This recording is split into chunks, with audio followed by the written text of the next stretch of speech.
નમસ્કાર મિત્રો, આપનું હાર્દિક સ્વાગત છે આપની ચેનલ ગુર્જરી જ્ઞાન ગંગામાં. આપણે ધોરણ 10 ચેપ્ટર 25 સમર્પણના 2 પાઠ કમ્પ્લીટ કરેલ છે. હવે આપણે ત્રીજો પાઠ જોવા જઈ રહ્યા છે. બાકીનો પાઠની સમજૂતી આપીશું. ત્રીજો પાઠ જોવા પહેલા પાર્ટ 1 અને પાર્ટ 2 જોવો ખૂબ જ જરૂરી છે. હવે આપણે પાર્ટ 3 શરૂ કરીશું.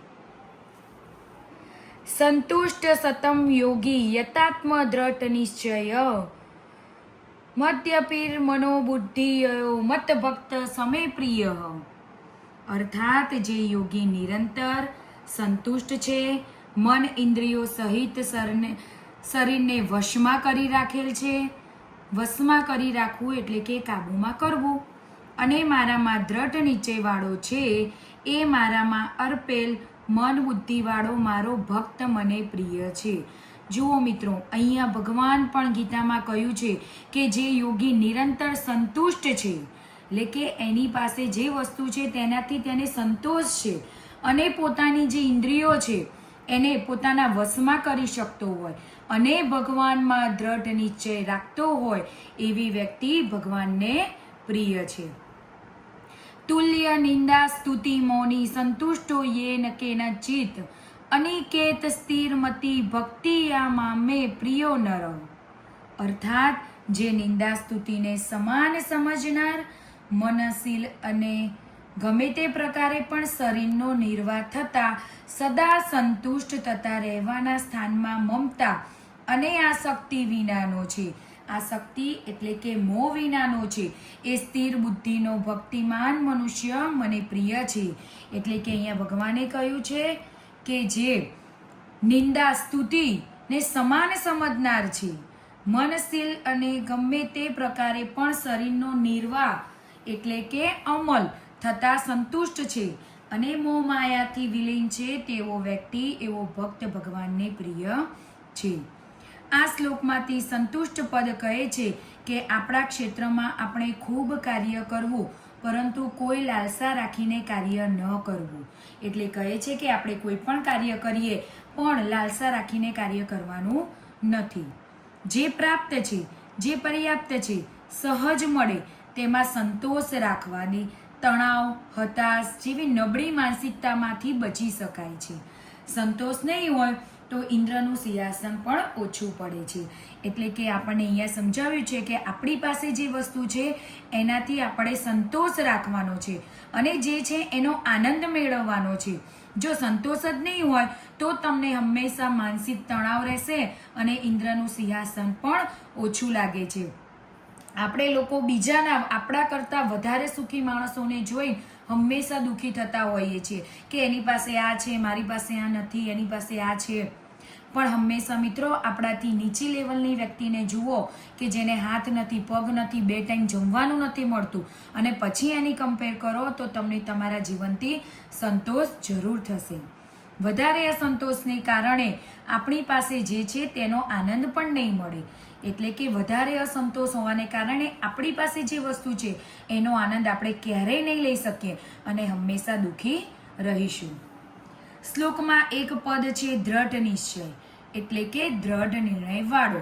આપણે રાત્રે ઊંઘતા પહેલા વિચારીએ કે સવારે બ્રહ્મ મુહૂર્તમાં ઉઠીને વ્યાયામ, યોગ, અભ્યાસ, પૂજાપાઠ કરીશું એવો નિર્ણય કરીએ, પરંતુ સવારે મોબાઈલમાં એલાર્મ વાગે એટલે બંધ કરીને ફરી ઊંઘી જઈએ. દરેક વિદ્યાર્થી મિત્રો સાથે આવું થતું જ હશે, બનતું જ હશે કે રોજ વિચારે કે 5 વાગે ઉઠીને વાંચવું છે, 4 વાગે ઉઠીને વાંચવું છે, પણ જેવું મોબાઈલમાં એલાર્મ વાગે એટલે એ બંધ કરી અને પાછું સૂઈ જવાનું.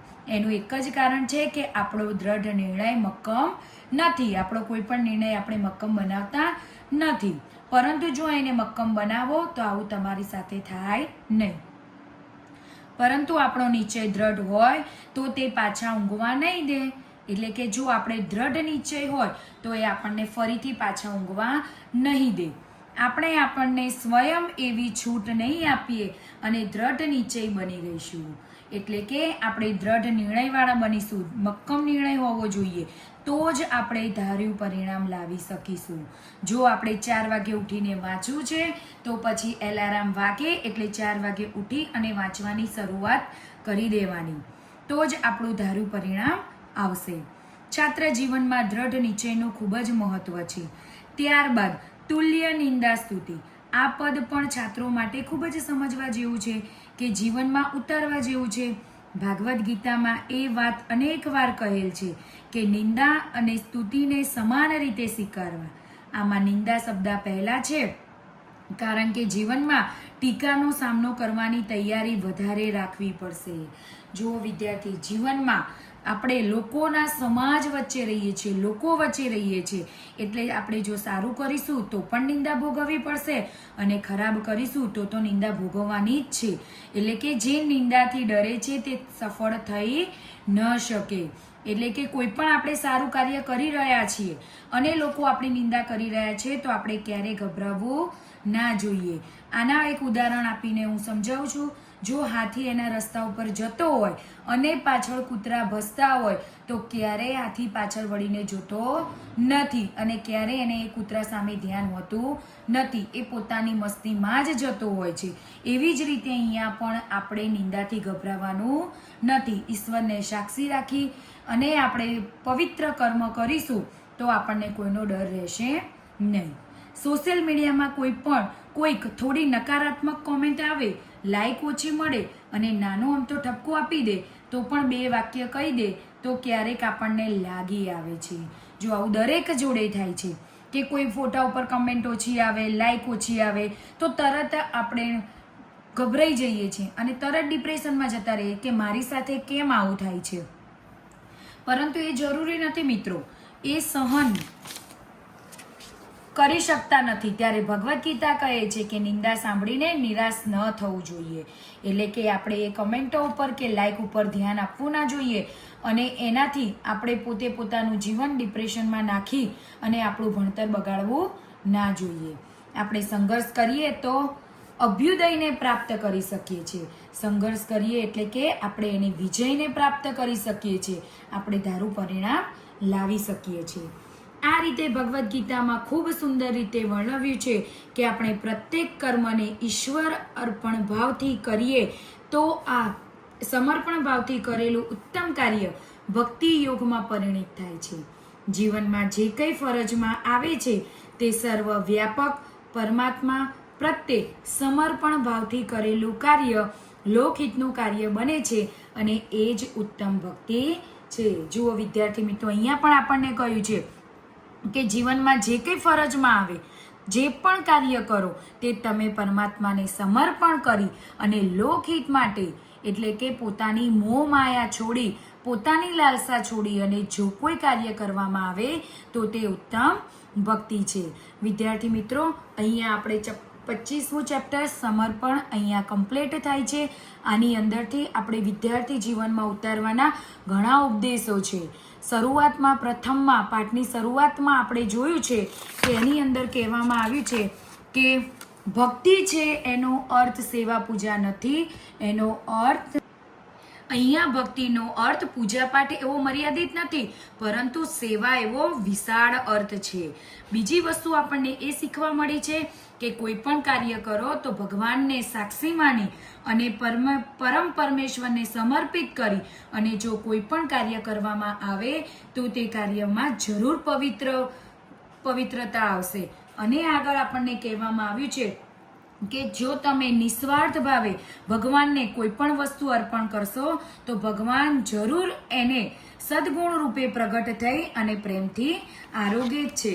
આગળ આપણને વાત કરતા અભ્યાસ વિશે મહત્વ સમજાવવામાં આવ્યું છે કે વિદ્યાર્થી જીવનમાં કોઈ પણ વસ્તુ જો તમને એકવારમાં ખબર ના પડે તો એ વસ્તુનો અભ્યાસ કરો, એટલે કે વારંવાર એનું પુનરાવર્તન કરો તો તમે ધારું પરિણામ લાવી શકો છો. અહીંયા પણ કહ્યું છે કે કર્મ કરો. કર્મ ઉપર વધારે મહત્વ આપવામાં આવ્યું છે. કોઈ પણ પ્રવૃત્તિ કરો એની અંદર આત્મવિશ્વાસ એટલો જ જરૂરી છે. એ પણ આપણને અહીંયા લેસનની અંદર સમજાવ્યું છે કે આત્મવિશ્વાસ વગરનું કોઈ પણ કાર્ય અધૂરું છે. આત્મવિશ્વાસથી આપણે કોઈ પણ કાર્ય કરીએ તો એની અંદર સિદ્ધિ જરૂર મળે છે. એની આગળ આપણને કહેવામાં આવ્યું છે કે કોઈ પણ નિર્ણય લો તો દ્રઢ નિર્ણય લો. એલાર્મ વાગે એટલે એને બંધ કરીને સૂઈ નથી જવાનું વિદ્યાર્થી મિત્રો. ત્યારે જાગી અને આપણા દિવસની શરૂઆત કરવાનું છે અને સમાજની નિંદાથી દૂર રહી અને આપણે આપણું કાર્ય ઈશ્વરની સાક્ષીએ ઈશ્વરને સમર્પિત કરી અને કરવાનું છે. ત્યારે આપણને ધારું પરિણામ ચોક્કસ જ મળશે વિદ્યાર્થી મિત્રો. હવે મારે આગળ આ લેસનનું સોલ્યુશન જોવા માટે તમે આપણી ચેનલને લાઈક, શેર અને સબસ્ક્રાઈબ કરો તો આગળનું તમને સ્વાધ્યાય સોલ્યુશન જરૂર મળશે.